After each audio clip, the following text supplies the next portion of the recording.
Assalamualaikum warahmatullahi wabarakatuh. Salam sejahtera untuk kita semua, dimanapun teman-teman berada. Kembali bertemu dengan saya, Mas Broto. Kali ini kita akan berbagi tentang satu buku yang sangat bagus sekali menurut saya, yaitu tentang Atomic Habit. Bagaimana kita mempersiapkan suatu hal yang besar dimulai dari hal-hal yang kecil. Oke, mungkin tanpa berlama-lama, teman-teman akan coba saya share.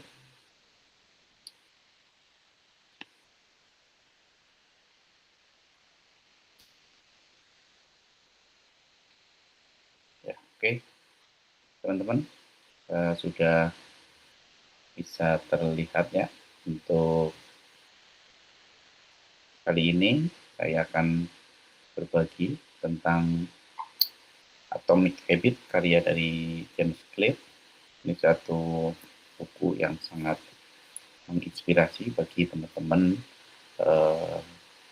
muda dan juga mahasiswa, orang-orang sukses. Banyak yang belajar dari buku ini, yaitu konsep utama buku ini menjelaskan bahwa perubahan kecil dan konsisten seperti kebiasaan atomik atau atomic habit dapat membawa dampak luar biasa dalam hidup.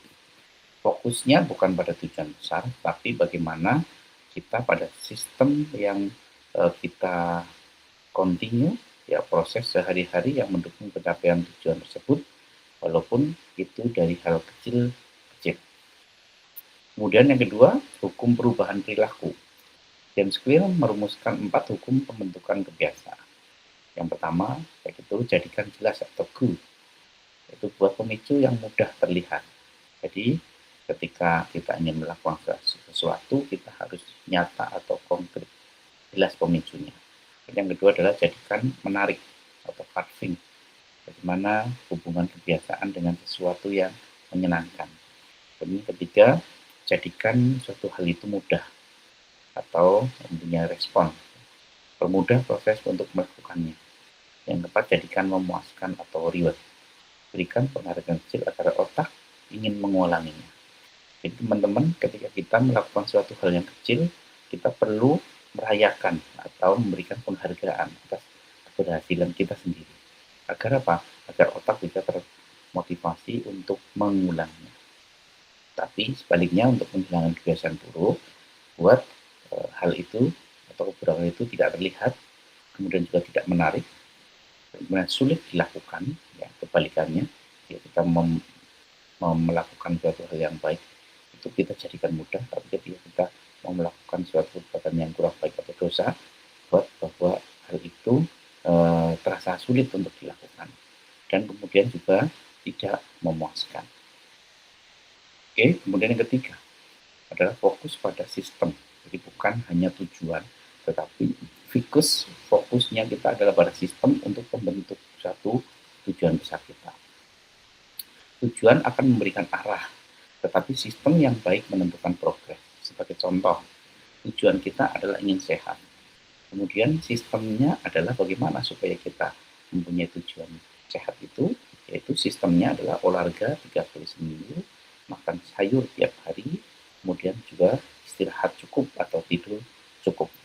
Dengan sistem yang konsisten tadi, berolahraga secara kontinu 3 kali seminggu, makan sayur tiap hari, dan tidur cukup, maka hasil akan datang secara alami. Kemudian konsep yang keempat adalah menciptakan identitas dan kebiasaan. Jadi perubahan paling kuat datang ketika seorang mengubah identitas. Identitas adalah hal yang melekat, ya, menjadi satu pedoman bagi kita bahwa kita itu sebagai apa. Contoh nyatanya adalah alih-alih kita berkata, saya ingin berhenti merokok, katakan bahwa saya bukan perokok. Perbedaannya apa? Ketika kita mengatakan atau mengidentitaskan kita bahwa saya ingin berhenti merokok, secara identitas kita masih seorang perokok. Tapi ketika kita mengidentitaskan bahwa saya bukan perokok, sehingga ketika ada rokok pun kita sudah merubah identitas kita dari perokok menjadi bukan perokok. Nah, identitas itu akan membentuk kebiasaan. Kemudian kebiasaan akan memperkuat identitas. Yang kelima, konsepnya adalah kaizen atau perbaikan 1% setiap hari. Kita bayangkan kita melakukan satu hal tujuan besar 100%. Kalau kita continue, kita fokus kepada proses 1% setiap hari, maka selesai dalam kurun waktu 100 hari.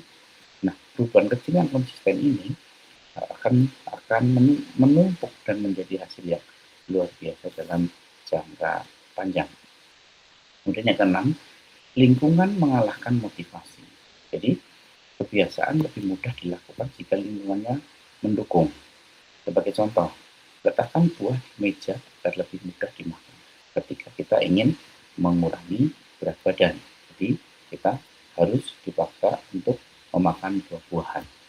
Kemudian jauhkan ponsel saat bekerja agar tidak terdistraksi. Jadi ketika kita ingin fokus terhadap suatu pekerjaan, kita